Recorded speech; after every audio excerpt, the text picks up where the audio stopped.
In this video, we're going to talk about content marketing and how you can get more leads using gated content.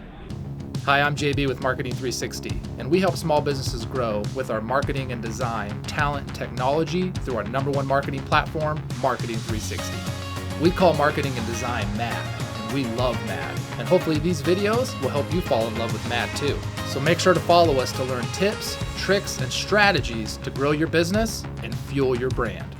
So gated content, what is it? What does it mean? How can you use it with your content marketing strategy to get more leads? I'm gonna break that down for you, but essentially, just so you know what it is, it's a call to action on your website somewhere to get a piece of content that's gated behind a sign-up form of some kind or a lead form of some kind. So for example, the 10 tips to avoid your pipes freezing in the winter, or how to be more financially secure when you retire. Those sorts of things, like guides and different sorts of things to get somebody to see that call to action on your website, click it, and fill out a form to get access to that content. It's a way for them to get what they want and to get you to get what you want, which is the lead flow. So let's break this down a little bit deeper and talk about how this works.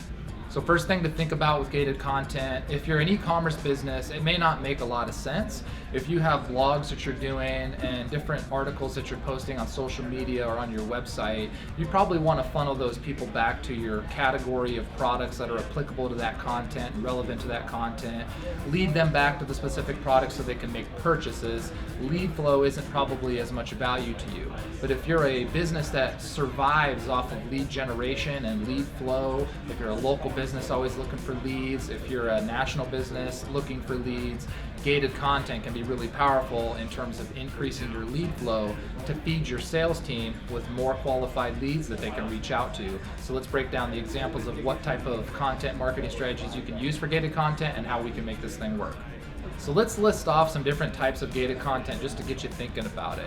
First off, you got ebooks, right? You can have some sort of an ebook on any kind of a topic that your potential customers or prospects would be interested in learning more about.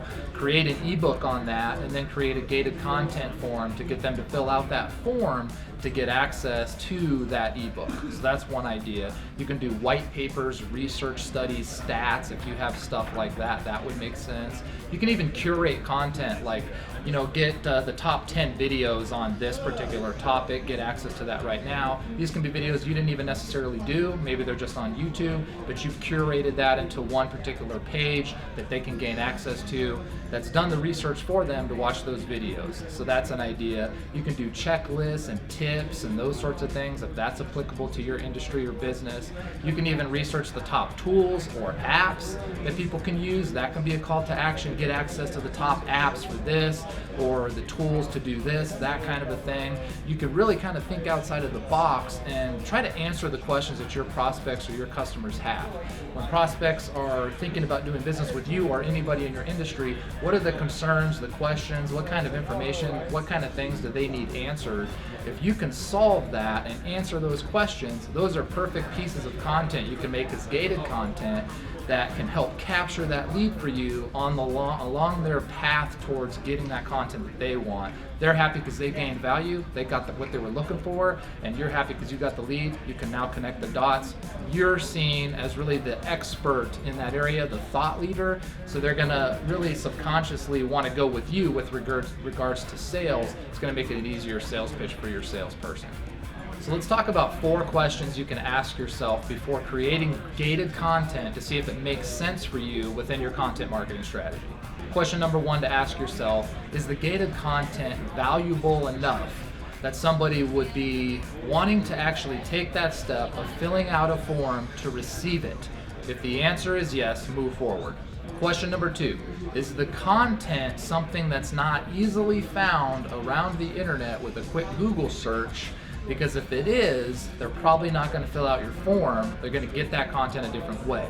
So if you do have similar types of things out there, try to modify your call to action or your content delivery in such a way that it sounds a little bit different and unique, so that the only access they have to getting that content is through the form on your website and not another means. If that makes sense and you have that figured out, move forward. Question number 3 is the form that leads to the gated content, easy to find and easy to fill out. We found the less fields the better. The more fields of information you're asking, the less likely they're going to fill it out and take that next step. But if they can see that this form is going to be quick and easy to fill out, they're probably going to move forward. There's less friction points and you're going to get the lead and they're going to get the content. Question number 4 to ask yourself within this strategy, if you're creating a piece of gated content, how are they going to see the call to actions to receive this content? Are you going to put it into your blog articles that you're writing? As you write the blog articles, the relevant articles lead to that gated content. Are you putting a call to action button on the header of your website or somewhere on your website? Are you running social targeting ads, maybe on Facebook or Instagram? Think about the marketing side of it. Where are you going to put this out there so that prospects will see this, get excited about it, take that next step to fill out the form, give you the lead, and then get the content. So hopefully this helps you understand gated content, kind of how it works within your content marketing strategy. Now let's talk about how you can actually implement this and what the process is to basically execute on this plan so that it can go into action for you and start generating more leads. So the first step of the process is to create the gated content itself. Create the piece of content. Now here's what I would recommend. A lot of people have done PDFs, they've done private secure content that they only send via email and stuff like this. Here's what we recommend at Marketing 360. Create this content on a page on your website, okay? Make this a page on your website that's not in your navigation anywhere, so nobody can really get to it unless they know the link, they know the URL, they can't really find it. But make this page optimized for SEO too. So really optimize the page so that it ranks high organically for what that content is about, for those search terms. This is cool because this way you're still going to have SEO value to your website. You're also still going to get the leads, because most of the people that are going to see your ads and see these call to actions on your website, they're going to fill out the form to receive that. You're going to get the lead. But you may have some people that don't know about you that are just doing Google searches.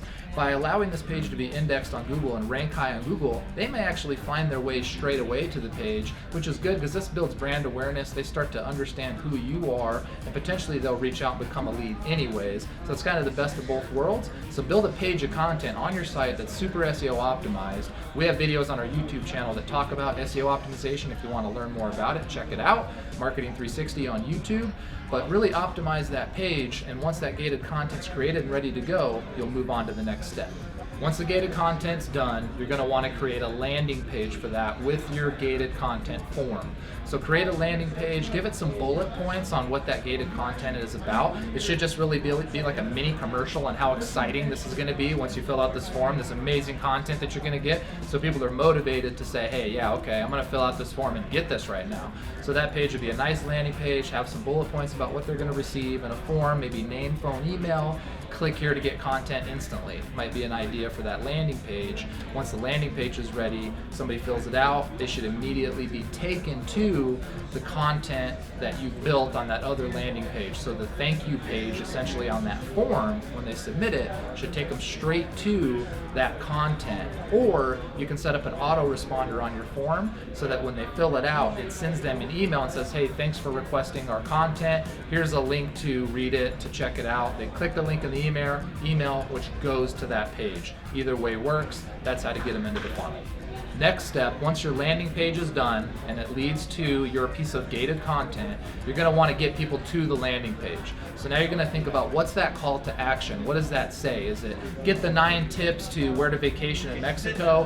What is that call to action? And then where are you putting that? Are you putting a button in the header on your website? Do you have a blog category about traveling to Mexico, and for that particular blog category for those articles, let's add this call to action in the middle of each of those articles? Is that what you're going to do? That's how you got to think about it, so that you can funnel people to that landing page, of which they fill out the form, which gives you the lead, and it takes them to that gated content. So once the call to actions are put throughout your website, once your landing page is created, once your gated content's there, you really have everything working as it needs to be. You just want to market it now. So think about other ways to advertise it beyond just having it on your website. Should you put it on your social media profiles, these call to actions? Should you be running ads on Facebook and Instagram? You want to get as many prospects' eyeballs on that as possible, because that's going to generate more leads. So if gated content is overwhelming to you, if it just seems like a lot of content to create, Think about maybe content you already have to get this going. Have you done a blog article in the past that's just super full of meat, like it's just a great blog article, very valuable, or do you have another piece of content that you already have that you can use as a gated piece of content? This will save a step of needing to create this content to get you going. If you already have it, let's use it right now. If so, all you need to do is create a landing page with a form that leads to that content and put those call to actions on your website, start advertising though. You can get started with this in days. Okay, if you don't, think about some ideas like I talked about, the questions that your prospects have, and put a plan in place to start creating these pieces of content so that you can get the strategy rolling, because I'm telling you, if you put this in place, you're going to get more leads. So one bonus tip and power tip to really think about with gated content is think about your most popular services or your most popular products or your most popular blog categories. You should think about a piece of gated content that's relevant to each one of those. So is there a piece of gated content that's relevant to this service and this service and this service? You're going to want to create those, and then if you have a lot of different blog categories about different things, you're going to want to create a piece of relevant content for each of those. Make those pieces gated content with call to actions for each of those that's relevant. That way when somebody finds your website, maybe they land on a particular blog category because it's of interest to them, and they're reading through these articles, these call to actions are going to be super relevant to that topic, and so they're very likely then to take that next step and become a lead. And so this is a way for you to really build this network out on your website, which are just additional channels to generate leads for your business beyond your primary call to action maybe you've had in the past. So hopefully this video helps you understand gated content, how you can use that with your content marketing strategy to help grow your business. If you have any questions, please leave a comment. If you liked the video, like it, share it with your friends. Follow us for more content like this in the future. You can also text marketing to 39970 for weekly marketing tips sent to your cell phone.